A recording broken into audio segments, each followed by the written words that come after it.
আলাইকুম। গল্পের শুরুতে আপনাদের গল্পের বিস্তারিত সম্পর্কে ধারণা দিয়ে নেই। ইতিমধ্যে আপনারা চাঁদের পরি গল্পটি শুনেছেন এবং ভালো সাড়া দিয়েছেন। মজার ব্যাপার হচ্ছে এই গল্পটি 5 স্টার, কিন্তু এই গল্পে চাঁদের পরি ঢুকবে। গল্পটি খুব ইন্টারেস্টিং হতে চলেছে, তাই আশা করছি সম্পূর্ণ গল্পটি শুনবেন আপনারা।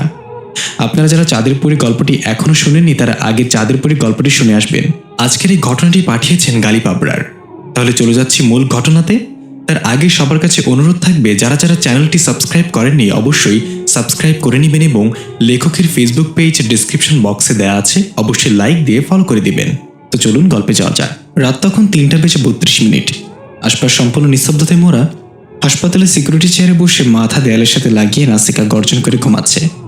হঠাৎ অ্যাম্বুলেন্সের সাইরেন শুনে সিকিউরিটি ধরফর করে ঘুম থেকে উঠে অজান্তে সেলুট দিয়ে দাঁড়িয়ে গেল। খুব দ্রুত গতিতে একটা সাদা রঙের অ্যাম্বুলেন্স হাসপাতালে প্রবেশ করলো। সোজা গিয়ে থামলো হাসপাতালের পুরনো মর্গ তথা লাশ কাটা ঘরের কাছে। অ্যাম্বুলেন্স থেকে দুজন স্টাফ নেমে ব্যাকডোর খুলে সাদা কাফনে মোড়ানো একটা লাশ অ্যাম্বুলেন্স থেকে নামিয়ে সেখানে মাটিতে রেখে দিল এবং তাড়াহুড়া করে অ্যাম্বুলেন্স উঠে আবার দ্রুত গতিতে চলে গেল। সবকিছু যেন খুব অল্প সময়ের মাঝে হয়ে গেল। সাদা কাফনে মোড়ানো লাশটা সেখানে পড়ে রইল। কিছুক্ষণ বাদে মর্গ থেকে দুজন নেশাগ্রস্ত লোক বের হয়ে এলো। তারা হেলে দুলে এসে লাশটাকে ধরে মর্গের ভেতরে নিয়ে গেল। লাশ কাটা টেবিলের উপর শুয়ে আস্তে আস্তে কাফনের কাপড়টা সরিয়ে দিল। দেখা গেল বিয়ের সাজে লাল শাড়ি পরা একটা অপরূপ সুন্দরী মেয়ে। মনে হচ্ছে আজকে মেয়েটার বিয়ে ছিল, কিন্তু তার আগে উপরালার মেহমান হয়ে গিয়েছে। মেয়েটার সৌন্দর্য দেখে এক নেশাখোর বলল, ভাই, এত সুন্দর একটা মেয়ে এই অল্প বয়সে মারা গেল, কি লাভ হলো এই সৌন্দর্য তাকে দান করে? আরেক নেশাখোর মেয়েটার গালে আঙ্গুল দিয়ে স্পর্শ করে কমনীয় ভঙ্গিতে বলল, সব সৌন্দর্য দেখে মুগ্ধতা ছড়ায় না ভাই, তুই যে সৌন্দর্যের আড়ালে লুকিয়ে থাকে এক রাস কষ্ট আর হতাশার গল্প। এর মাঝে ঠাস ঠাস করে মর্গের দরজায় কড়া নাড়ল কেউ। একজন এগিয়ে গিয়ে দরজা হালকা ফাঁক করে দেখলো কেউ নেই। একটু অবাক হয়ে দরজা বন্ধ করে আবার ফিরে এসে বলল, ভাই, দরজা তো কেউ নেই। আরেকজন বলল, আজকে নেশা হয়তো একটু বেশি হয়ে গিয়েছে, কেমন যেন সব অদ্ভুত লাগছে, চল কাজ শুরু করা যায়। তখনই আবার দরজায় ঠাস ঠাস করে বাড়ি পড়লো।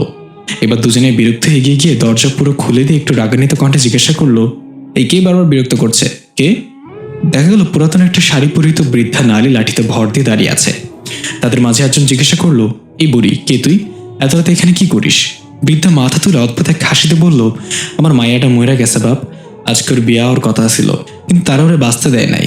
এত কইরা কইলাম আমার ভুলের শাস্তি আমার মায়ের ডারে দিস না, তাও ওরে মায়েরা ফেললো। লোক দুটো অবাক হয়ে জিজ্ঞাসা করলো, একটু আগে যে লাল শাড়ি পরা মেয়েটা লাশ আসছে সেটা তোর মেয়ে বুড়ি? বৃদ্ধে গিয়ে সে লোক দুটার সামনে দাঁড়িয়ে বলল, হ বাপ, আমার মাইয়া নিজ হাতে কলিপিঠা কইরা ছোট থেকে বড় করছে। আমার মাইয়ার লাশটা কাটাকুটি করিস না বাপ, আমারে দিয়া দে। নেশার ঘরে থাকায় তারা বুঝতে পারল না বৃদ্ধার পা গুলো উল্টো আর চোখের মনি সম্পূর্ণ কালো রঙের। কিছু না বুঝে তাদের মাঝে একজন বৃদ্ধাকে বলল, দেয়া যাবে না তোর মেয়ের লাশ, আমাদের কাজ করতে দে বুড়ি, বিরক্ত করিস না। এ বলে দুজন মর্গের ভেতরে চলে গেল। পেছন থেকে বৃদ্ধা বারবার কাকুতে মিনতি করলেও তাদের মন গলিল না।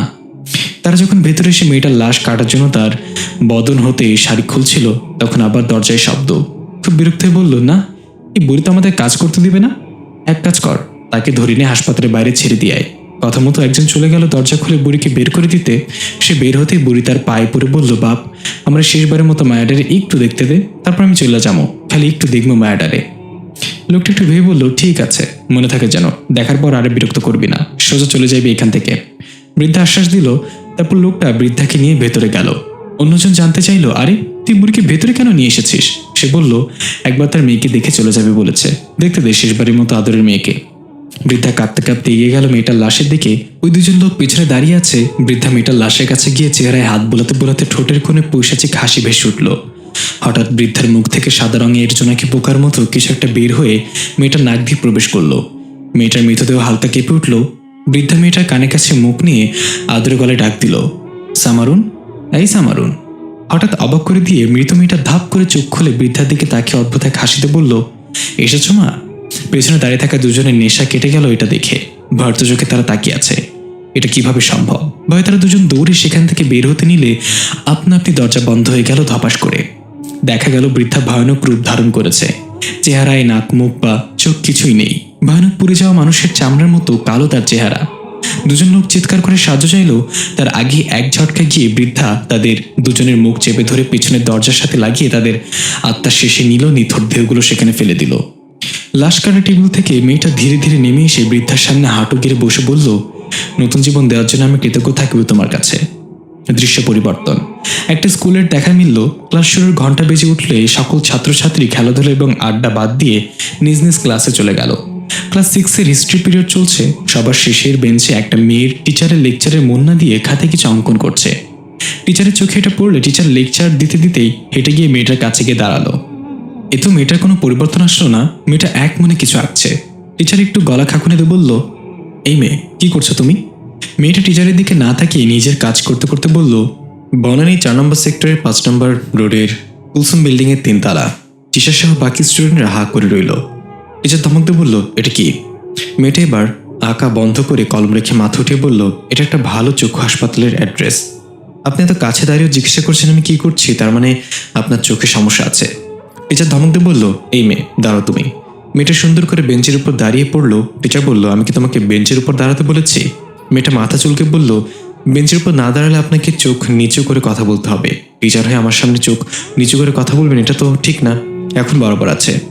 টিচার থতমত খেয়ে গেল, এই মেয়ে এত পাকা পাকা কথা কিভাবে বলে? টিচার জিজ্ঞাসা করলো, তোমাকে তো আগে দেখিনি, নতুন নাকি? মেয়েটা বলল, পৃথিবীতে নতুন না, তবে স্কুলে নতুন। টিচার ভ্রুকুচকে বলল, কোনো কথার সোজা উত্তর নেই, তোমার নাম কি? মেয়েটার চোখ হঠাৎ নীলবর্ণ ধারণ করলে আর অদ্ভুতভাবে বলল, ভ্যাম্প। টিচার বলল, ভ্যাম্প? এটা আবার কেমন নাম? মেয়েটা বলল, কেন, পছন্দ হয়নি? তাহলে আপনি আমাকে জিজা বলে রাখতে পারেন। টিচার বলল, এটা ঠিক আছে, এখন বেঞ্চ থেকে নেমে নিচে নামো। আর আমার ক্লাস চলাকালীন অন্য কোনো কাজ করা যাবে না। আমার লেকচার মন দিয়ে শুনতে হবে, বুঝতে পেরেছ? জিজা বেঞ্চ থেকে নেমে দাঁড়িয়ে থেকে বলল, আমি তো স্যার কান দিয়েই শুনবো, মনের কাজ ভিন্ন। টিচার নিজের চুল টেনে ধরে বলল, কার পাল্লায় পড়লাম? আচ্ছা, আজকে যদি তোমার first day in my class, একটা প্রশ্ন করি হিস্ট্রি থেকে, যদি সঠিক উত্তর দিতে পারো তোমার জন্য একটা গিফট আছে। জিজা বলল, প্রশ্ন করেন স্যার। হিস্ট্রি আমার রগরগে দৌড়ায়, গিফট তো আমি পেয়েই গেলাম মনে করেন। টিচার বলল, বাংলাদেশের বিভাগ কয়টি বলো? জিজা মাথা একটু ভাবুক ভঙ্গিতে বলল, 5টি। টিচার ধমক দিয়ে বলল, ভুল উত্তর, বাংলাদেশের বিভাগ 8টি। জিজা বলল, 5টা আমি বলেছি, বাকি 5টা সে বলবে। পাশে একজনকে দেখিয়ে টিচার আবার রেগে গিয়ে বলল, যদি সেও বলে তাহলে 5টা কেন বলবে? 5 আর 5 তো 10 হয়, বিভাগ তো 8টা। জিজা বলল, স্যার আপনি হিস্ট্রি টিচার হয়ে ম্যাথ কেন পড়াচ্ছেন? 5 আর 5 কত বেশি সেটা ঠিক করবে ম্যাথ টিচার। আপনি আপনার সাবজেক্টে মন দেন। টিচার অসহায়ের মতো তাকিয়ে রইল জিজার দিকে। জিজা আস্তে করে বলল, স্যার আপনাকে একটা ইনফরমেশন দিব। টিচার বলল, বাকি থাকবে কেন মা, বলো ইনফরমেশন দিবে। জিজা বলল, স্যার আপনি ম্যাথ অনেক দুর্বল, 5 আর 5 10 হয় না, 55 হয়। টিচার ক্রন্দনরত চেহারায় ভঙ্গিতে বলল, ছায়রা দে মা, কাইন্দা বাঁচি। তুই যদি করতেছিলি সেটাই কর। ক্লাসের সব স্টুডেন্ট একসাথে হেসে উঠল। টিচার চলে গেল, সবাই জিজার সাথে পরিচিত হয়ে নিল। প্রথম দিনে জিজা বেশ ফেমাস হয়ে গেল ক্লাসে।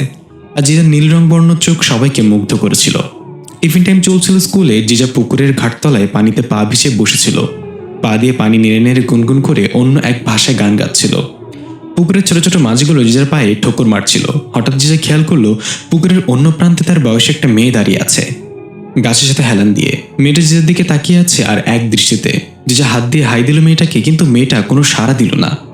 জিজা পুকুর থেকে পা তুলে পাশে রাখা জুতাগুলো হাতে নিয়ে পুকুরের ওই পারে মেয়েটার কাছে যাওয়ার জন্য পা বাড়ালো। এর মাঝে টিফিন টাইম শেষ হয়ে গেলে ক্লাসের ঘন্টা বেজে উঠল। এবার পুকুরের ওপারে তাকিয়ে দেখলো মেয়েটা সেখানে নেই। জিজা একটু অবাক হলো, মেয়েটা গেল কোথায়? এত তাড়াতাড়ি এই জায়গা ত্যাগ করা কোনো মানুষের পক্ষে সম্ভব না। তাহলে কি মেয়েটা? এসব ভাবতে ভাবতে ক্লাসে চলে গেল। পুরোটা সময় জিজা ক্লাসে মন বসাতে পারলো না। বারবার ওই মেয়েটার চেহারা ভেসে উঠছে। মেয়েটার আমার কাছে কিছু চাইতে এসেছে, তার চাহনিতে সেটা স্পষ্ট বোঝা যাচ্ছিল। আর মনে ক্লাস শেষ করে ছুটি হল স্কুল। জিজা ব্যাগ কাঁধে করে বাইরে এসে আশেপাশে তাকিয়ে কাউকে খুঁজতে লাগলো। বাম হাতে থাকা ডোরিমন ঘড়িটার দিকে তাকিয়ে বিরক্তি নিয়ে বলল, আজকেও লেট। ক্লাসমেটরা তাদের মা বাবার সাথে চলে যাচ্ছে। Bye Jija, see you tomorrow. Jija তাদের হাসি মুখে বলছে, টেক কেয়ার। তখনই দেখা গেল স্কুটি নিয়ে একটা মেয়ে এসে থামলো জিজার সামনে। জিজা কোমরে হাত দিয়ে চোখ বড় করে দাঁড়িয়ে আছে। মেয়েটা কান ধরে হেঁটে আসতে আসতে বলল, সরি মামুনি, অনেক ট্রাফিক ছিল রাস্তায়, তাই লেট হয়েছে। যে বলল, জানাত আন্টি, এসব বাহানা পুরনো হয়ে গিয়েছে, নতুন কিছু বলো। জানাত বলল, পুরনো হোক আর নতুন, যদি পৃথিবীতে বাংলাদেশ নামে কোনো দেশ নাও থাকে, তবু বাংলাদেশের ট্রাফিক পৃথিবীর মানচিত্রে থেকেই যাবে। জিজা কি স্কুটিতে বসে বলল, তাহলে পৃথিবী ছেড়ে পাইথনের কাছে চলে যাচ্ছ না কেন? আর কত অপেক্ষা করাবে তাকে? বেচারা 2 পা দিয়ে চলতে চলতে 3 নাম্বার পা অচল হয়ে যাচ্ছে, সে খেয়াল আছে তোমার? জানাত জিজার মাথায় টাপলি মেরে স্কুটি স্টার্ট করে বলল, চুপ কর বান্দর, মুখে কিচ্ছু আটকায় না তোর। এই বলে স্কুটি টান দিয়ে জিজা বলল, জানাত আন্টি থামো থামো। জানাত তাড়াতাড়ি স্কুটির সাইডে ব্রেক করে বলল, কি হয়েছে, থামালি কেন? জিজা কিছু না বলে স্কুটি থেকে নেমে রাস্তার উপর স্কুলের কিডস পার্কের দিকে হাঁটা দিল। জানাত ডাকতে লাগলো পিছন থেকে, এই কই যাস, দাঁড়া জিজা। আরে বলবি তো কোথায় যাচ্ছিস? উফ, এই ভ্যানকে কে সামলাবে? দেখা গেল পার্কের শেষ মাথায় দোলনায় বসে দোল খাচ্ছে সেই পুকুর পাড়ের ওই দাঁড়িয়ে থাকা মেয়েটি। জিজাকে তাকে দোলনা থেকে ধাক্কা দিয়ে দিতে বলল, কি তুমি? দোলনায় বসে থাকা মেয়েটা শক্ত গলায় বলল, আমার নাম সামারুন। জিজা দোলনা থামিয়ে সামারুনের পাশে গিয়ে বসে বলল, আচ্ছা তাহলে তোমার নাম সামারুন, তুমি কি কিছু বলতে চাও আমাকে? এর মাঝে জানাতে সে জিজাকে বলল, এই বান্দর, এভাবে ছুটে এখানে এলি কেন? হঠাৎ এভাবে স্কুটি থামিয়ে কি হয়েছে? জিজা বলল, সামারুন, এটা হলো জান্নাত আন্টি। যদিও নামাজ রোজার ধার ধারি না, তবুও নাম জান্নাত। জান্নাত একটু অবাক হয়ে জিজ্ঞাসা করলো, তুই কার সাথে কথা বলছিস? সামারুনটা আবার কে? জিজা পাশে দেখিয়ে বলল, তাকে দেখতে পাচ্ছ না তুমি? সামারুন একটু হেসে বলল, সে আমাকে দেখতে পাবে না জিজা, আমি শুধু তোমার দৃষ্টিতেই দৃশ্যবান। জিজা অবাক হয়ে তাড়াতাড়ি সামারুনের পাশ থেকে উঠে বলল, তার মানে তুমি ভূত? সামারুন বলল, ভূত না বলে স্পিরিট বলো, তোমার সাহায্য চাই আমি। দৃশ্য পরিবর্তন। গভীর রাত, নদীর পানি কলকল শব্দ বয়ে যাচ্ছে। পার ঘেঁষে একটা ছোট্ট কুড়ে ঘর, পাটখড়ির বেড়ার ফাঁক দিয়ে হারিকেনের লালচে আলো দেখা যাচ্ছে। একটা খেক শিয়াল মাটির গন্ধে শুকতে শুকতে কুড়ে ঘরের নিকটে এলো। হঠাৎ শিয়ালটা কিছু একটা দেখে ভয় পেয়ে দাঁতগুলো হিংস্রভাবে বের করে গড়গড় শব্দ করতে লাগলো, আর এক পা দুই পা করে পিছিয়ে যেতে লাগলো। মনে হচ্ছে ঘরের ভিতর অস্বাভাবিক কিছু সে দেখেছে। হঠাৎ প্রচণ্ড শব্দে কুড়ে ঘরের দরজার ফাঁক দিয়ে একটা লম্বা হাত বেরিয়ে এসে একটানে শিয়ালটাকে ঘরের ভেতর নিয়ে গেল। বাইরে থেকে শিয়ালটার আত্মচিৎকার শোনা গেল। একসময় সেটা থেমে গেল। আমরা ঘরের ভেতরের দৃশ্য দেখতে পাই, মাটির একটি স্তূপের ওপর সেই মর্গের বৃদ্ধা আসন পেতে বসে আছে। তার ঠোঁটের কোণ বেয়ে রক্ত গড়িয়ে পড়ছে। পাশে শিয়ালের রক্তবিহীন দেহটা পড়ে আছে। বৃদ্ধ হাত সাপের মতো লম্বা জিহ্বা বের করে মুখে লেগে থাকা রক্ত চেটে চেটে খেয়ে ঝাঁঝালো কণ্ঠে বলল, আমি মানুষের রক্ত চাই, পশু পাখির রক্ত খেয়ে আমি দুর্বল হয়ে যাচ্ছি। আমরা দেখতে পাই সামনে হাঁটু গেড়ে মাথা নিচু করে বসে আছে মর্গের সেই মৃত মেয়েটা, যাকে বৃদ্ধা সামরন বলে সম্বোধন করেছিল। মেয়েটা বলল, তুমি আমাকে অনুমতি দিলে আমি তোমার জন্য জীবিত মানুষ ধরে নিয়ে আসবো মা। তুমি যতটা ঘৃণা করো মানুষকে, আমি তার চেয়ে বেশি ঘৃণা করি। এই শহরের শুধু মানুষের রক্তশূন্য দেহ পড়ে থাকবে। বৃদ্ধা বলল, না সামারুন, তুই এখন এটার জন্য প্রস্তুত না। সবে মাত্র তোর শরীরে পবিত্র আত্মা প্রবেশ করিয়েছি, এখনো তোর শরীর পুরোপুরি এটা গ্রহণ করতে পারিনি। মেয়েটা চোখ লাল করে বলল, আমাকে সামরুন বলে ডাকবে না দয়া করে, আমার নাম ভাসিলা। বৃদ্ধ অট্টহাসিতে বলল, তোর দেহটা ভাসিলা হলেও তোর মাঝে এখন যে আছে সে সামারুন। সে তোকে আত্মা দান না করলে এতক্ষণে তুই মর্গে কাটাছেঁড়া শরীর নিয়ে পড়ে থাকবি। ভাসিলা বলল, আমি কখনো সামারুন হতে চাই না, আমাকে ভাসিলা হয়ে থাকতে দাও। এই কথা যেন তোমাকে দ্বিতীয়বার বলা না লাগে।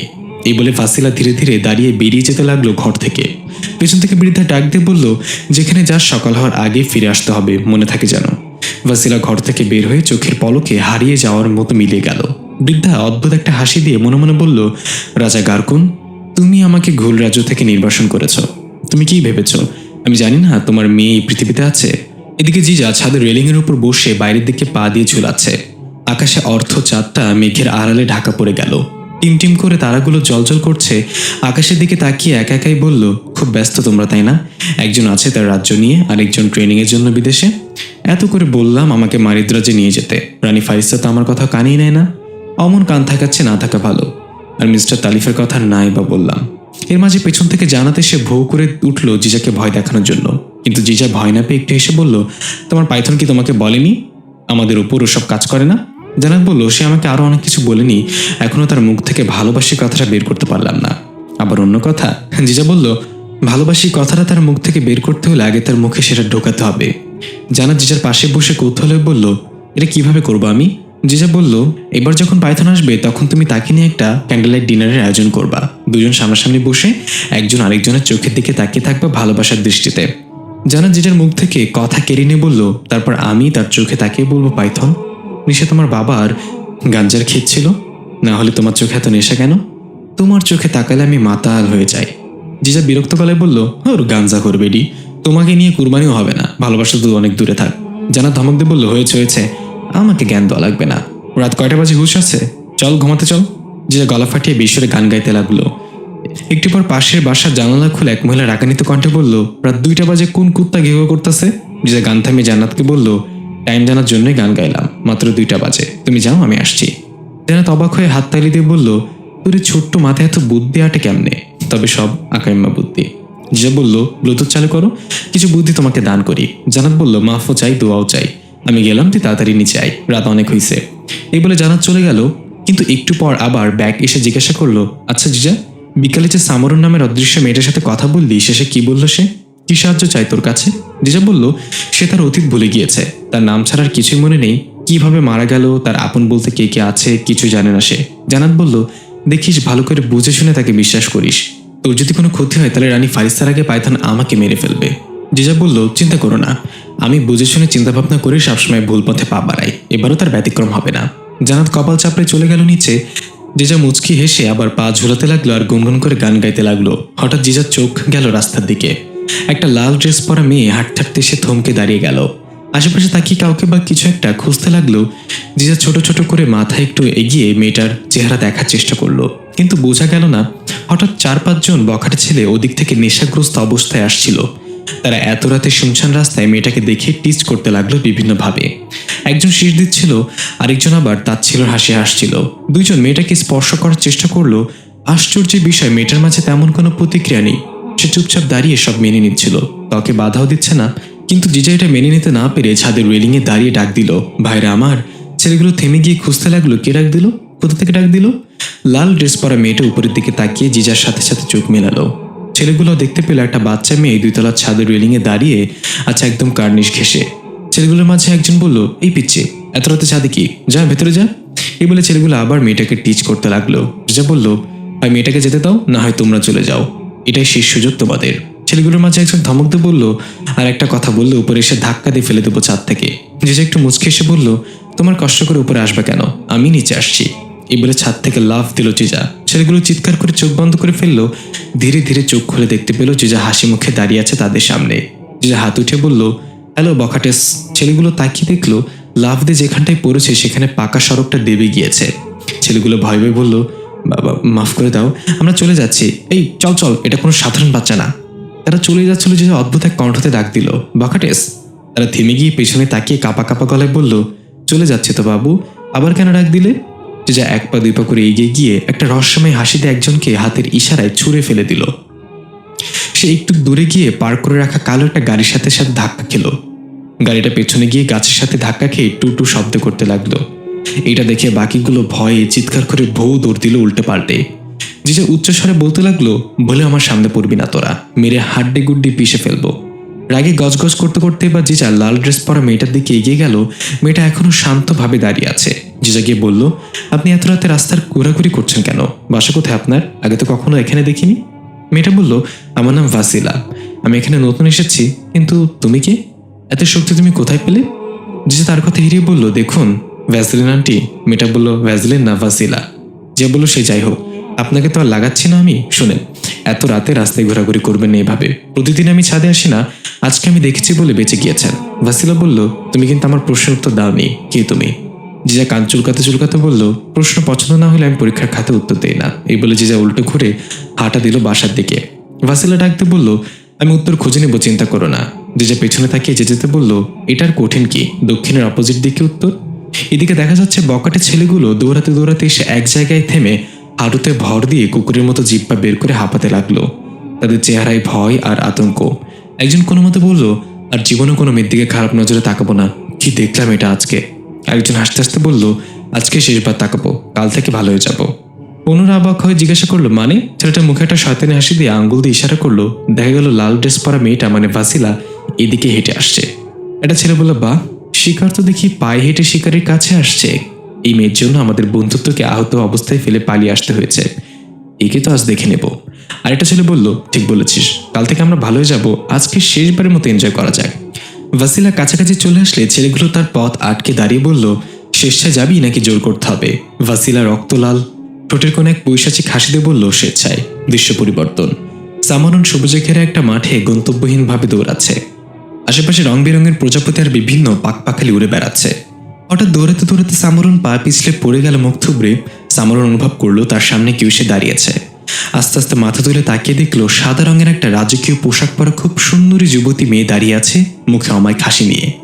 মেয়েটা হাত বাড়িয়ে দিল সামরনের দিকে। সামরন তার হাতে হাত রেখে উঠে দাঁড়িয়ে বলল, কে তুমি। মেয়েটা কিছু না বলে সুন্দর করে হাসি দিয়ে হাঁটা শুরু করলো এদিকে।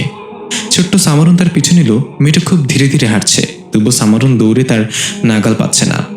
সামরন ডাকতে লাগলো, এই শোনো, দাঁড়াও একটু, কে তুমি, দাঁড়াও না প্লিজ। মেয়েটা না থেমে হাঁটতে হাঁটতে খপ করে একটা প্রজাপতি ধরে মিষ্টি কণ্ঠে বলল, যদি একটা প্রজাপতি ধরে দেখাতে পারো তাহলে আমার পাশাপাশি হাঁটতে পারবে তুমি। সামরন লাফিয়ে লাফিয়ে চেষ্টা করতে লাগলো প্রজাপতি ধরার জন্য, কিছুতেই হাতে আসছিল না।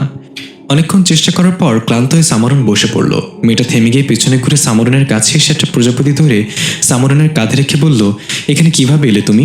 সামরন মাথা তুলে টলমল চোখে মেয়েটির দিকে তাকিয়ে বলল, আমি জানি না কিভাবে এলাম এখানে, আমার কিছু মনে নেই। মেয়েটা সামরনের হাত ধরে বলল, চলো আমার সাথে। দৃশ্য পরিবর্তন। সন্ধ্যা ঘনিয়ে এসেছে। আশপাশ থেকে মাগরিবের আজান শোনা যাচ্ছে। লাল ড্রেস পরিহিত ভাসিলা ধীর পায়ে হেঁটে একটা কবরস্থানে প্রবেশ করল। ভাসিলা যখন কবরস্থানের গেট দিয়ে প্রবেশ করছিল তখন দেখা গেল দুজন মানুষ কবরস্থান থেকে বের হয়ে যাচ্ছে, একজন পুরুষ এবং একজন মহিলা। দেখে বোঝা যায় তারা স্বামী স্ত্রী হবে হয়তো। ভাসিলা কবরস্থানে প্রবেশ করে হাঁটতে হাঁটতে গিয়ে এক জায়গায় থামলো। সারিবদ্ধভাবে 3টা কবর। 2টা অনেক পুরনো কবর হলেও ছোট্ট কবরটা বেশি দিন হয়নি, আর খুব পরিষ্কার রাখা হয়েছে কবরটা। ভাসিলা ছোট্ট কবরটার সামনে দাঁড়িয়ে রহস্য এক হাসিতে বলল, ধন্যবাদ সামরুন, আমার মাঝে প্রবেশ করার জন্য। পরদিন সকালে জিজা স্কুলের ইউনিফর্ম পরে খাবার টেবিলে বসে টিভি অন করে নাস্তা করছিল। জানাত ওয়াশরুম থেকে জোরে জোরে বলল, জিজা তাড়াতাড়ি রেডি হয়ে নে, আমি যেন বের হয়ে দেখি তোর খাওয়া শেষ। জিজা মুখে ব্রেড পুড়ে বলল, আমি রেডি হয়ে বসে আছি, তুমি ওয়াশরুম থেকে গেলে মনে হয় সেখানে তোমার 14 বছরের জেল হয়েছে, বের হতেই চাও না একবার ঢুকলে। জানাত বলল, কি বুঝিনি তোর কথা, কার মাঝে লেগেছে, কারে মাইরা? জিজা বলল, তোমার বুঝতে হবে না, তাড়াতাড়ি বের হও, আমার স্কুলের সময় হয়ে যাচ্ছে। হঠাৎ জিজা চোখ গেল টিভির স্ক্রিনে। 4টা ছেলের রক্তশূন্য মৃতদেহ পাওয়া গিয়েছে রাস্তার পাশে। জিজা খাবার রেখে চেয়ার থেকে উঠে টেবিলের সামনে গিয়ে ভালো করে দেখলো, আরে এগুলো তো রাতের সেই বখাটে ছেলেগুলো, আমি তো তাদেরকে যেতে দিয়েছিলাম, তাহলে মারলো কে? তা আবার শরীর থেকে সমস্ত রক্ত শুষে, এটা আবার কিসের আলামত? এর মাঝে জানাত ওয়াশরুম থেকে বের হয়ে জিজাকে টিভির সামনে দাঁড়িয়ে থাকতে দেখে বলল, জিজা কি হয়েছে? জিজা পেছনে ঘুরে আবার চেয়ারে বসে বলল, কিছু না, তোমার কি ওয়াশরুমের কার্যক্রম শেষ হয়েছে? জানাত বলল, শেষ আর হলো কই, তোর স্কুলের সময় হয়ে যাচ্ছে তাই তাড়াতাড়ি বেরিয়ে এলাম। জিজা বলল, রাস্তায় যেতে যেতে করিও, না হলে ডাইপার পরে নাও, এখন চলো তাড়াতাড়ি।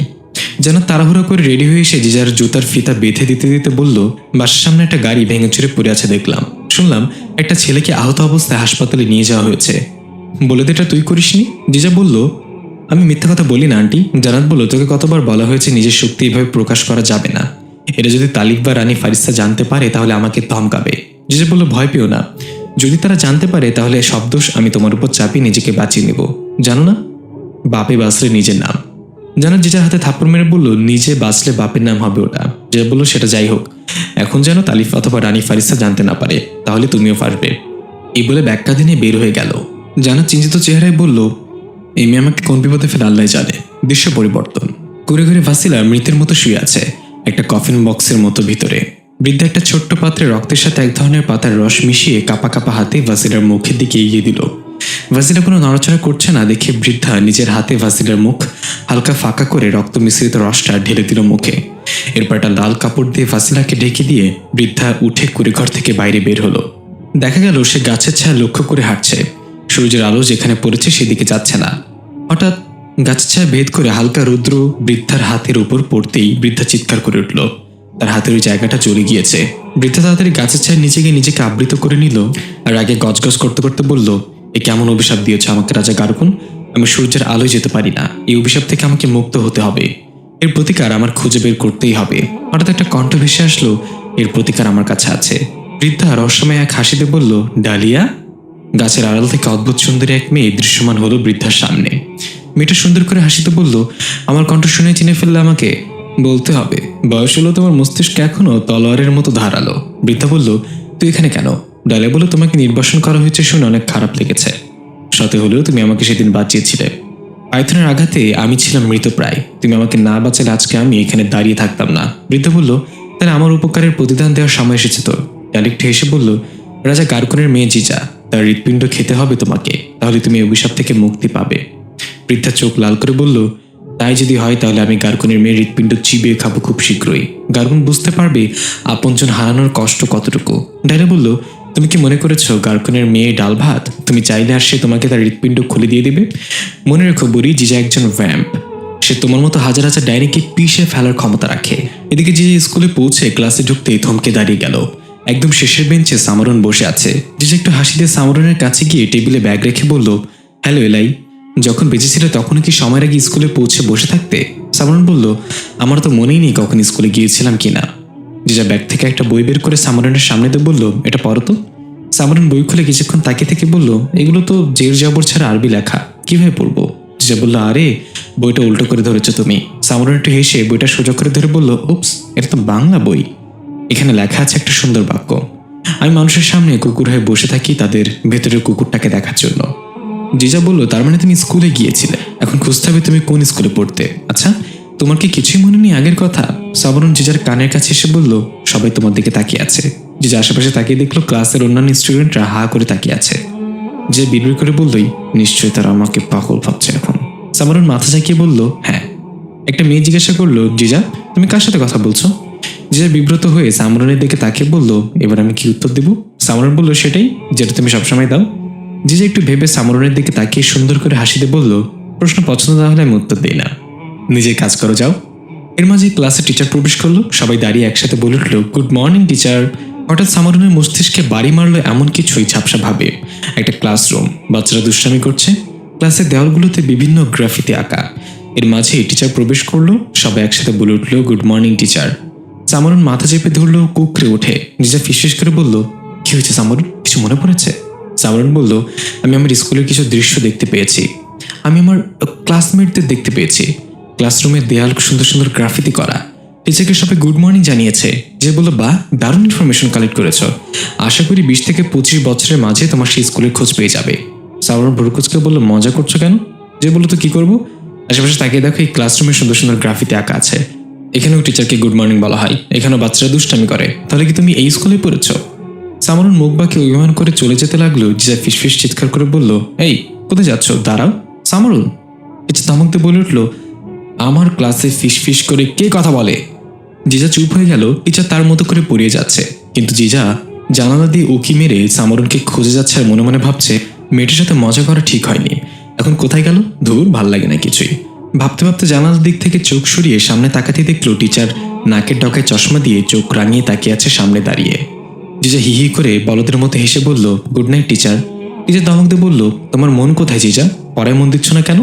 জিজা বলল, টিচার আমার ওয়াশরুমে যেতে হবে একটু, যদি অনুমতি দেন। টিচার বলল, এইভাবে তো যেতে দিব না, যে কোনো একটা প্রশ্নের উত্তর দিয়ে তারপর যেতে হবে। জিজা বলল, তাড়াতাড়ি প্রশ্ন করেন টিচার, চুটকি মেরে উত্তর দিয়ে দিব। টিচার বলল, আচ্ছা দেখা যাক, বলো রণসঙ্গীতের রচয়িতা কে?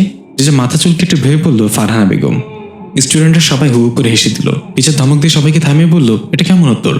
রণসঙ্গীতের রচয়িতা হলেন কাজী নজরুল ইসলাম, আর ফারহানা বেগম তো আমার নাম। জিজা বলল, আমার পরীক্ষার খাতায় নাম্বার দিবেন আপনি টিচার, কাজী নজরুল আঙ্কেলকে প্রমোট করে আমার লাভ কি? আমার কাজে তো আপনিই রণসঙ্গীতের রচয়িতা। টিচার এবার হেসে দিল আর বলল, যাও তাড়াতাড়ি এসো। জিজা তাড়াতাড়ি করে ক্লাস থেকে বের হয়ে গেল। টিচার জিজার চলে যাওয়ার দিকে তাকিয়ে বলল, এই মেয়ে কোনো সাধারণ মেয়ে না। জিজা বাইরে এসে সব জায়গায় সামরনকে খুঁজতে লাগলো। পুকুর পাড় থেকে শুরু করে ওয়াশরুম, সব জায়গায় তন্ন তন্ন করে খুঁজেও সামরনকে পাওয়া গেল না। জিজা হতাশ কণ্ঠে ক্লাসে ফিরে যাচ্ছিল, তখনই সামরনের কণ্ঠে ভেসে এলো, এলাই। জিজার সাথে সাথে পেছনে তাকিয়ে দেখলো এক কুৎসিত দেখতে বৃদ্ধা সামরনকে পা ধরে উল্টো করে ঝুলিয়ে বিদঘুটে ভাবে হাসতে হাসতে নিয়ে যাচ্ছে স্কুলের পরিত্যক্ত ভবনের দিকে। এটা দেখে জিজার চোখগুলো সমুদ্রের পানির মতো নীল হয়ে জ্বলজ্বল করতে লাগলো। প্রচন্ড রেগে হাতের মুষ্টি বন্ধ করে ফেললো। দৃশ্য চলে এলো পরিত্যক্ত ভবনের ভেতর। বৃদ্ধা ছোট্ট সামরনের থুতনি চেপে ধরে কর্কশ গলায় বলতে লাগলো, আমার মেয়ে কফিনের ভেতর শুয়ে আছে, আর তুই দিব্যি ঘুরে বেড়াচ্ছিস এখানে। পুরোপুরি ভাবে কবে প্রবেশ করবে আমার মেয়ের মাঝে বল। সামরন কোকড়াতে কোকড়াতে বলল, তুমি আমাকে ধোকা দিয়েছো বুড়ি, আমি আর তোমার কথা শুনবো না, আমি নিজের পরিচয় নিজেই খুঁজে বের করব। বৃদ্ধা প্রচন্ড রেগে আরো জোরে সামরনের থুতনি চেপে ধরে বলল, আমার মেয়েকে তোর আত্মা সম্পূর্ণভাবে দান করে দে, আমি তোর কথা দিলাম, তোর পরিচয় পেয়ে গেলেই তোর আত্মা আমার মেয়ের শরীর থেকে মুক্তি করে দিব। আমি ছাড়া তোকে কি সাহায্য করবে শুনি? পেছন থেকে জিজা বলল, আমি। বৃদ্ধা অবাক হয়ে পেছনে তাকে জিজাকে দাঁড়িয়ে থাকতে দেখে তাচ্ছিল্যের হাসি এসে বলল, তাহলে এই বাচ্চা মেয়ে তোকে সাহায্য করবে? কথা শেষ না হতেই এক ঝটকায় বিদ্যুৎ বেগে এসে জিজা বৃদ্ধাকে ধাক্কা দিয়ে পরিত্যক্ত ভবনের নড়বড়ে দেয়ালগুলো ভেঙে ছুঁড়ে ফেলে বলল, প্রথমে তো আমার এলাইকে ছেড়ে কথা বলো বুড়ি, আর দ্বিতীয়ত এই বলে আবার বিদ্যুৎ বেগে গিয়ে মুখ থুবড়ে পড়ে থাকা বৃদ্ধার বুকের ওপর হাঁটু দিয়ে চাপা দিয়ে বলল, আমাকে বাচ্চা ভেবে ধোকায় পড়ো না। বৃদ্ধা প্রচন্ড রেগে গড়গড় করতে লাগলো। তার মুখের দুই পাশ ভেদ করে লম্বা সুচালো দাঁত বের হয়ে এলো। জিজা বৃদ্ধার মুখে ঘুষ দিয়ে দাঁত দুটো ভেঙে ফেললার বলল, ও তাহলে তুমিই রক্ত চোষা ডাইনি। বৃদ্ধা ব্যথায় কাতরাতে কাতরাতে বলল, তুই আসলে কে? যে কিছু বলতে যাবে তার আগে বৃদ্ধা তার পুরো শরীর দিয়ে জিজাকে বুকের ওপর থেকে ছিটকে ফেলে হাসতে হাসতে হাওয়ায় মিলে গেল। জিজা উঠে শরীর ঝাড়াতে ঝাড়াতে বলল, বেঁচে গেল আজ, তবে পরের বার ভুল হবে না। এই বলে সেখানে দাঁড়িয়ে থাকা সামরনের হাত ধরে পরিত্যক্ত ভবনের বাইরে এসে বলল, কে ছিল এই বুড়ি, আর সে তোমাকে কি সাহায্য করার কথা বলছিল? সামরন একটু ইতস্তত বোধ করে বলল, না মানে আমি একটা ভুল করে ফেলেছি। জিজা সামরনের কাঁধে হাত দিয়ে বলল, আমাকে সবকিছু বলো। আমার কাছে কিছু গোপন করলে সেটা তোমার জন্য খারাপ হবে। এলাই রাতের দৃশ্য। বৃদ্ধা ব্যথায় কাতরাতে কাতরাতে তার কুড়ে ঘরে প্রবেশ করলো। একটা জায়গায় ক্লান্তি নিয়ে বসে কাপা কাপা গলায় ডাক দিল, ভাসিলা। বাতাসের বেগে হাজির হলো ভাসিলার। বলল, মা তোমার কি হয়েছে? এই অবস্থা কি করলো বলো আমাকে। বৃদ্ধা বলল, আমার তাজা রক্ত লাগবে। আমি দুর্বল হয়ে যাচ্ছি ভাসিলা, আমাকে তাজা রক্ত এনে দে। ভাসিলা পাশেই লোহার কাছা থেকে একটা বন্য খরগোশ এনে বৃদ্ধাকে দিল। দেখা গেল খাঁচার ভিতর আরো অনেক ধরনের পাখালি আর ছোট ছোট পশু আটকে রাখা হয়েছে। বৃদ্ধা এক টানে ভাসিলার হাত থেকে খরগোশটা নিয়ে নিজের সুজলো দাঁত বের করে তার ঘাড়ে বসিয়ে চুপচুপ করে রক্ত চুষে খেতে লাগলো। ভাসিলা অবাক হয়ে তাকিয়ে আছে। রক্ত খাওয়া শেষে খরগোশের মৃতদেহটা ছুঁড়ে ফেলে দিয়ে টান হয়ে শুয়ে পড়ল চোখ বন্ধ করে। ভাসিলা বলল, কার মুখোমুখি হয়েছিল মা? বৃদ্ধা চোখ বন্ধ করেই বিড়বিড় করে বলল, জানি না। ভাসিলার কথা না বাড়িয়ে বলল, তুমি বিশ্রাম নাও, আমি তোমার জন্য মানুষের রক্তের খোরাক জোগাড় করে আনছি। এই মুহূর্তে তোমার শরীর মানুষের রক্ত চায়। দৃশ্য পরিবর্তন। সামারুন সেই সবুজে ঘেরা মাঠে রং বেরঙের উড়ন্ত প্রজাপতির সাথে লাফিয়ে লাফিয়ে খেলা করছে আর খিলখিল করে হাসছে। হঠাৎ দেখা মিলল সেই রাজকীয় পোশাক পরিহিত মেয়েটার। সে হাঁটতে হাঁটতে এদিকে এগিয়ে আসছে। সামারুন তাকে দেখতে পেয়ে খুশি হয়ে দৌড়ে এগিয়ে গেল। মেয়েটা দুই হাত প্রসারিত করে সামারুনকে বুকে টেনে নিল হাঁটু গেড়ে বসে। তারপর মিষ্টি কণ্ঠে জিজ্ঞাসা করলো, কেমন আছো মাই লিটল অ্যাঞ্জেল? সামারুন হাসিতে বলল, আমি অনেক ভালো আছি আজ। মেয়েটা সামরনের হাত ধরে হাঁটতে হাঁটতে খুব সুন্দর একটা গাছের নিচে গিয়ে থামলো। গাছটার পাতাগুলো চকচকে স্বর্ণালী রঙের। মেয়েটা আসন পেতে বসে সামরনকে সামনে বসতে বলল। সামরন তার সামনে বসে বলল, তুমি কি জানো আমি কে? আমি এখানে কিভাবে পৌঁছালাম? মেয়েটা হালকা হাসিতে বলল, আমি নিজেই কয়েক বছর ধরে এখানে আটকা পড়ে আছি। আমি জানি না আমি এখানে কিভাবে এসেছি, তবে আমার সবকিছু মনে আছে। আমি কোথায় ছিলাম, কিভাবে মৃত্যু হলো সব জানি। সামরন বলল, আমার তো নাম ছাড়া কিছুই মনে নেই। তোমার নাম কি? মেয়েটা সুন্দর করে হাসিতে বলল, আমার নাম তাইবা। শুনশান রাস্তায় একটা সাদা রঙের গাড়ি হাওয়াই ব্রেকে ছুটে চলেছে। দেখা গেল তার পেছনে আরো দুইটা গাড়ি তাকে তাড়া করছে। গাড়ির ভেতরে কালো টি শার্ট পরিহিত একটা সুদর্শন ছেলে, যার বাহুতে চিতাবাঘে ট্যাটু আঁকা, গলায় লকেট আর হাতে ব্রেসলেট, কোচা কোচা দাঁড়িয়ে স্টাইলিশ চুলের কাটিং। ছেলেটার চোখে মুখে ভয় আর আতঙ্ক। বারবার সাইড লুকিং গ্লাসে পেছনে দেখছে। পেছনে দুইটা গাড়ি তাকে তাড়া করছে। ছেলেটার কোমরে থাকা পিস্তলটা হাতে নিয়ে লোড করে নিল। এরপর গাড়ি অটো ড্রাইভারকে সাইড করে পেছনের গাড়ির উপর গুলি চালালো কয়েকটা। পেছন থেকেও গুলি চালালো। ছেলেটা কোনোরকম নিজেকে বাঁচিয়ে আবার গাড়ির স্ট্যান্ডিংয়ে হাত দিয়ে গাড়ির স্পিড বাড়িয়ে দিল। আমরা দেখতে পাই রাস্তার এপার থেকে ওপারে একটা লোহার তার দিয়ে টানা দেওয়া হয়েছে। ছেলেটার চোখে সেটা পড়ল না, সে ফুল স্পিডে গাড়ি টানছিল। এমন সময় রাস্তায় টানা দিয়ে রাখা তারের সাথে তার গাড়ি মুখোমুখি হয়ে উল্টে গেল। কয়েকটা পাল্টি খেতে খেতে গাড়িটা অনেক দূরে গিয়ে পড়লো। গাড়ি ভেঙে চুরমার হয়ে ধোঁয়া বের হতে লাগলো। পেছনে দেখা গাড়ি থেকে 4-5 জন নেমে আসে, রক্তাক্ত ছেলেটাকে গাড়ি থেকে টেনে বের করে আনলো। ছেলেটা ঝাপসা চোখে দেখছে তাকে পা ধরে টেনে নিয়ে যাওয়া হচ্ছে। ছেলেটাকে হাঁটু গেড়ে বসিয়ে 2 হাত ধরে রাখা হলো। তখনই আরো একটা গাড়ি এসে থামলো সেখানে। গাড়ি হেডলাইটের আলো সোজা ছেলেটার চোখে এসে পড়লো। আহত ছেলেটার চোখ নিবু নিবু করে ব্যথায় কাতরাচ্ছে, মুখ থেকে রক্ত বের হচ্ছে, গাল বেয়ে মাথা থেকে রক্তের স্রোত দিয়েছে। গাড়ি থেকে মাফিয়া টাইপ ভুড়িওয়ালা একজন লোক নামলো সিগারেট টানতে টানতে। তার অন্য হাতে পিস্তল। লোকটা এসে ছেলেটার বুকে লাথি দিয়ে তাকে ফেলে দিল। ছেলেটাকে আবার ধরে উঠিয়ে বসানো হলো। মাফিয়া লোকটা একটু নিচু হয়ে ছেলেটার মুখের কাছে এসে বলল, অনেক ভাগিয়েছিস, তোর পথ এখানেই শেষ হলো। এই বলে জ্বলন্ত সিগারেটটা ছেলেটার গালে লাগিয়ে দিল। ছেলেটা যন্ত্রণায় চিৎকার করে বলল, আমাকে যেতে দাও। মাফিয়া লোকটা হাসতে হাসতে ছেলেটার মাথায় পিস্তল ঠেকিয়ে বলল, যেতে তো দিবই, তবে উপরে। এই বলে যখনই ট্রিগার চাপতে যাবে পেছন থেকে একটা শব্দ এলো। মনে হচ্ছে কেউ কিছু একটা চিবিয়ে খাচ্ছে। মাফিয়া লোকটা সহ সবাই পেছনে তাকে দেখলো গাড়ির সামনে ডিক্কির উপরে পা ঝুলে একটা লাল ড্রেস পরা মেয়ে বসে আছে, আর তার হাতে একটা কাঁচা মাংসের খণ্ড। আহত ছেলেটা ঝাপসা চোখে ভালো করে মেয়েটার চেহারা দেখতে পারেনি। এটা দেখে মাফিয়া লোকটা ছেলেটাকে মাথায় আঘাত করে ফেলে দিল। ছেলেটা জ্ঞান হারিয়ে পড়ে গেল নিচে। এরপর কর্কশ গলায় মেয়েটাকে বলল, এই মেয়ে, কে তুই? মেয়েটা মাংসের খণ্ডে কামড় দিয়ে চিবুতে চিবুতে বলল, আমি ভাসিলা। আমার কয়েকজন জীবিত মানুষ লাগবে, তোমাদের মাঝে কে কে আসতে চাও? মাফিয়া লোকটা ভাসিলার দিকে পিস্তল তাক করে বলল, ধান্দা করার নতুন কৌশল নাকি? শুধু একবার বলবো, চলে যায় এখান থেকে। আর এখানে যা দেখেছিস তা কাউকে বলবি না। যদি কেউ জানে তাহলে পরের বার আর জীবিত ছাড়বো না। ভাসিলা মাংসের খণ্ডটা ফেলে দিয়ে এক লাফে গাড়ির উপর থেকে নেমে বলল, পরের বার তোমার জীবিত থাকবে এই গ্যারান্টি কে দিল? এবার মাফিয়া লোকটা প্রচন্ড রেগে ভাসিলাকে টার্গেট করে ট্রিগার চেপে দিল। মাফিয়া লোকটা চেলাপেলারা হা করে তাকিয়ে আছে। মাফিয়া লোকটা হাত কাঁপছে আর চোখ বড় করে অবাক হয়ে তাকিয়ে আছে ভাসিলার দিকে। দেখা গেল ভাসিলা পিস্তলের বুলেটটা হাত দিয়ে ধরে ফেলেছে, আর মুখে পৈশাচিক এক হাসি। মাফিয়া লোকটা ভয়ে ভয়ে জিজ্ঞাসা করলো, কি আসলে কি জিনিস? ভাসিলা বুলেটটা ফেলেতে বলল, এমনিতে তো আমি ভাসিলা, তবে আজ তোমাদের জন্য আমি মৃত্যু। এই বলে মুখের দুই পাশ দিয়ে দুটো সুচালো দাঁত বের করলো ভাসিলা। মাফিয়া লোকটা সহ তার চেলাপেলারা ওই আহত ছেলেটাকে ছেড়ে দিয়ে এলোপাতাড়ি গুলি চালাতে লাগলো ভাসিলাকে লক্ষ্য করে। ভাসিলা বিদ্যুৎ বেগে এক জায়গা থেকে আরেক জায়গায় সরে যাচ্ছে, চোখের পলকে একজনকে মেরে ছুঁড়ে পিস্তল ফাঁসিয়ে দিল। মাফিয়া লোকটার পিস্তলের বুলেট শেষ হয়ে গেল, সে পিস্তল ফেলে তাড়াতাড়ি করে গাড়ির দিকে দৌড়ে গেল। ততক্ষণে চালাপেলারা সব রাস্তায় পড়ে আছে চিটপাটাং হয়ে। মাফিয়া লোকটা যখনই গাড়ির দরজা খুলতে যাবে এক ঝটকায় ভাসিলা তার সামনে এসে পৈশাচিক হাসিতে বলল, থ্যাংক ইউ আমাকে রক্তদান করার জন্য। মাফিয়া লোকটা কাঁপতে কাঁপতে বলল, আমাকে যেতে দাও, দয়া করে আমাকে মেরো না।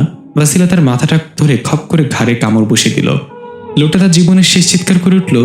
আকাশে বাতাসে তার চিৎকার শোনা গেল। এক পর্যায়ে সব শান্ত হয়ে গেল। ভাসিলা রক্তাক্ত মুখে হিংস্র নেকড়ের মতো উপরের দিকে তাকিয়ে গর্জন করে উঠল। এরপর চালাপালাদের আহত দেহগুলো গাড়িতে উঠে বলল, এগুলো আমার বৃদ্ধা মায়ের জন্য। এ বলে গাড়িতে উঠাতেই যাবে তখনই চোখ গেল ওই ছেলেটার দিকে। সে রাস্তায় পড়ে আছে এখনো রক্তাক্ত অবস্থায়। ভাসিলা গাড়িতে না উঠে ছেলেটার দিকে এগিয়ে গেল। সামনে গিয়ে বসে ছেলেটার শ্বাস পরীক্ষা করে দেখলে এখনো বেঁচে আছে। মনে মনে ভাবলো এটাকেও নিয়ে যায় ওদের সাথে, বেঁচে যেহেতু আছে, শরীরে রক্ত আছে। পরক্ষণে কিছু একটা ভেবে ছেলেটার মুখের দিকে এক অদ্ভুত চাহনিতে কিছুক্ষণ তাকিয়ে থেকে তার চেহারায় হাত বুলিয়ে দিল। এরপর ছেলেটার চেহারা থেকে রক্তগুলো মুছে নিজের মুখে থেকে লালা এনে ছেলেটার ক্ষতস্থানগুলোতে লাগিয়ে দিল। ছেলেটা হালকা নড়ে উঠে কুকড়ে উঠল। ভাসিলা এক ঝটকে গাড়িতে এসে বসে মাফিয়া লোকটার চেলাপেলাতে নিয়ে চলে গেল। এই ছেলেটা রাস্তায় পড়ে রইল, পাশেই তার অ্যাক্সিডেন্টে ভেঙে চুরমার হওয়া গাড়িটা পড়ে আছে। দৃশ্য পরিবর্তন। তাই বা সামরনের হাত ধরে মিষ্টি করে হেসে বলল, আমি তোমাকে প্রশ্ন করব, যা মনে আছে তাই বলার চেষ্টা করবে। দেখা যাক সবকিছু ভুলে গিয়েছো নাকি কিছু মনে আছে। সামরন মাথা নেড়ে সম্মতি জানালো। তাইবা বলল, তোমার নাম কি? সামরন বলল, 9টা বাজে। তাইবা ব্রুকুচকে বলল, তোমাদের স্কুল কয়টা বাজে শুরু হয়? সামরন বলল, আমার নাম সামরন। তাইবা বলল, তোমার প্রিয় খাবার কি ছিল? সামরন বলল, লাল রং। তাইবা বলল, তোমার প্রিয় রং কি ছিল? সামরন বলল, বিরিয়ানি। তাইবা হাসতে হাসতে বলল, তোমার উত্তরগুলো এতটাই সঠিক ছিল যে আমার কাছে আমার সব প্রশ্নই ভুল মনে হচ্ছে এখন। সামরন ফিক করে হেসে তাইবার গালে স্পর্শ করে বলল, বেঁচে থাকতে সুন্দর হওয়ার জন্য কোন সোনা ব্যবহার করতে? তুমি দেখতে একদম ঘোড়ায় চড়া রাজকুমারের জন্য অপেক্ষা করতে থাকা রাজকুমারীর মতো। আচ্ছা, তুমি কি সত্যি কোনো রাজকুমারী ছিলে? তাইবা সামরনের হাত ধরে সুন্দর করে হেসে বলল, বলতে পারো তেমনই কিছু হবে, তবে আমি কোনো সোনা ব্যবহার করতাম না, বুঝছো? আমি কিন্তু তোমার মতো মানুষ নই। আমি মারিজিন গোষ্ঠীর একজন অঘোষিত রাজকুমারী ছিলাম। সামরনের চোখ বড় করে বলল, তার মানে তুমি জিজার রাজ্য থেকে? তাইবা অবাক হয়ে বলল, তুমি জিজাকে চিনো? সামরন বলল, চিনব না কেন? আমি নির্দিষ্ট একটা সময় পর্যন্ত পৃথিবীতে থাকি। যখনই সন্ধ্যা হয় জানি না কিভাবে যেন এখানে পৌঁছে যাই। আর পৃথিবীতে আমার একমাত্র এলাই মানে বন্ধু হলো জিজা। সে আমার পরিচয় খুঁজতে সাহায্য করছে। তাই একটু চিন্তিত চেহারা বলল, তার মানে পৃথিবীতে তুমি শুধু দিনের বেলাতে যেতে পারো, রাতের বেলা তোমার জন্য অন্য কেউ হয়ে যেতে হয় পৃথিবীতে? সে কে? সামরন একটু আমতামতা করে বলল, সে ভাসিলা। তাই এবার আরো বেশি অবাক হয়ে সামরনের হাত ধরে বলল, ভাসিলা মানে ঘোর রাজ্যের সেই কুখ্যাত ডাইনি মেয়ে? সামরন মাথা চুলকে বলল, এত কিছু জানি না আমি, তবে হ্যাঁ, ভাসিলা এক কুৎসিত ভয়ানক দেখতে এক বুড়ির মেয়ে। তাইবা বলল, সে তোমাকে কোথায় পেল? কি চুক্তি করেছো তার সাথে? ভাসিলার মাঝে তোমার আত্মা কিভাবে প্রবেশ করলো? দৃশ্য পরিবর্তন। জিজা সোফায় টান হয়ে শুয়ে টিভি দেখছিল।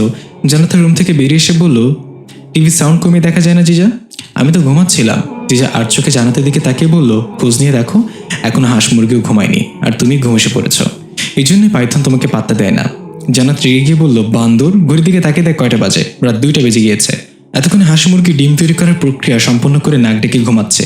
জিজা হাই তুলতে তুলতে বলল, রাত 2টা তোমাদের মতো গরিবের কাছে গভীর রাত, কিন্তু আমাদের মতো বড়লোকের কাছে সন্ধ্যা মাত্র। জানাত হনহন করে হেঁটে গিয়ে জিজার পায়ের কাছে বসে বলল, কি বড়লোক? যে চোখ দিয়ে নিজেকে ইশারার দিকে করলো। জানাত বলল, যেই ঘরে সিঙ্গারা ভাঙিয়ে ভেতর থেকে আলু বের করে সেই দিয়ে আবার তরকারি রান্না করে সে নাকি বড়লোক। নিজে হাসবো নাকি মানুষ ভাড়া করে হাসার জন্য আনবো?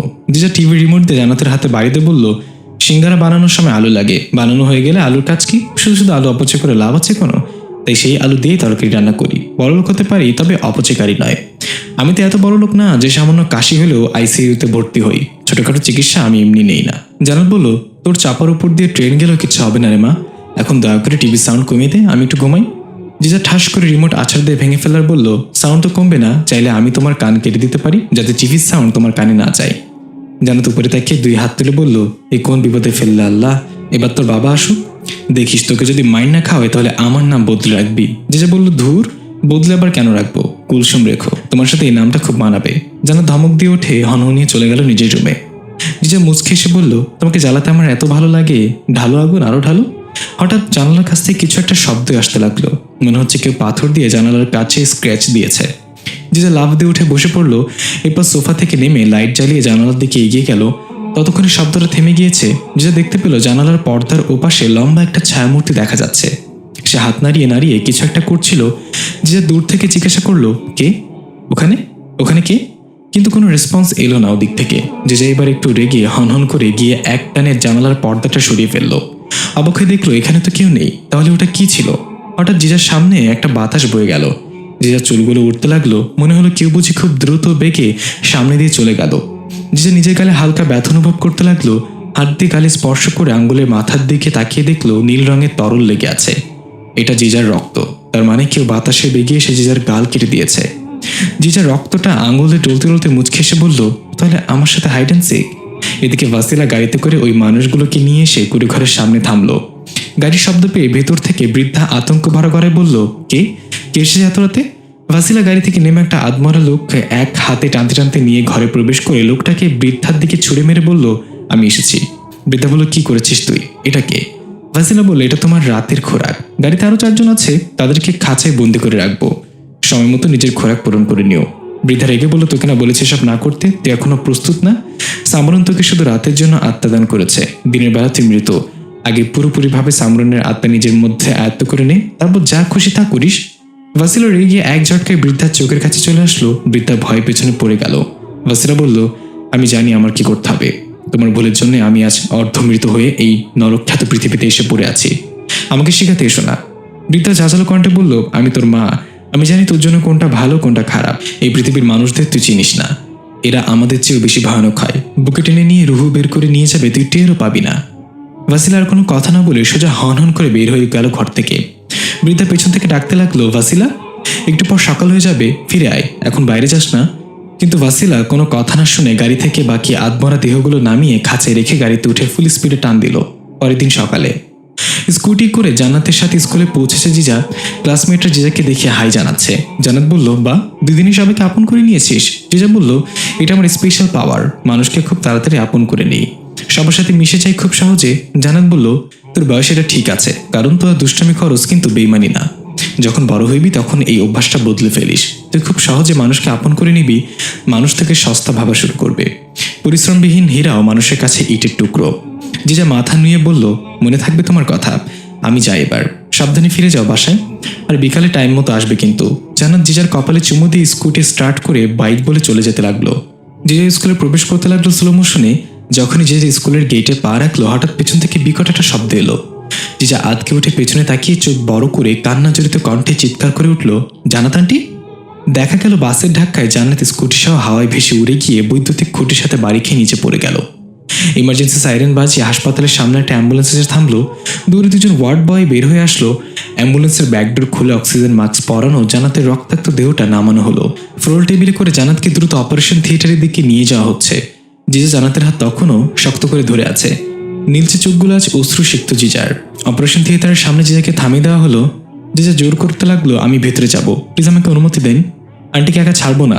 ডাক্তার সহ নার্স জিজাকে অনেক বুঝিয়ে শুনে বাইরে রেখে জান্নাতকে অপারেশন থিয়েটারে নিয়ে গেল। জিজা ভাঙা ভাঙা পায়ে হেঁটে গিয়ে চেয়ারে বসে পড়ল। স্কুলের ইউনিফর্মটা রক্তে ভিজে আছে। জিজা 2 হাত দিয়ে চেহারা চেপে ধরে ভাবতে লাগলো, স্কুলের সামনেতে স্পিড ব্রেকার আছে 2টা। ওই জায়গায় সব গাড়ি বা বাস লিমিটেড স্পিডে চলাচল করে, তাহলে ওই বাসের স্পিড এত বেশি ছিল কেন? হঠাৎ জিজার কাঁধে কেউ হাত রাখলো। জিজা চমকটে পাশে তাকিয়ে দেখলো সামরন বসে আছে। জিজা কিছু না বলে কাঁধে হাত রাখা সামরনের হাতটা চেপে ধরে চোখের পানি ছেড়ে দিলেন। সামরন জিজার চোখের পানি মুছে দিয়ে বলল, যখন এটা হয়েছে আমি সেখানে ছিলাম। বাস ড্রাইভার জান্নাত আন্টিকে উড়িয়ে দিয়ে জানলা দিয়ে একবার পেছনে তাকিয়েছিল। তার মুখে রহস্যময় হাসি দেখতে পেয়েছি। এটা শুনে জিজার অশ্রুসিক্ত চোখগুলো নীল হয়ে গেল।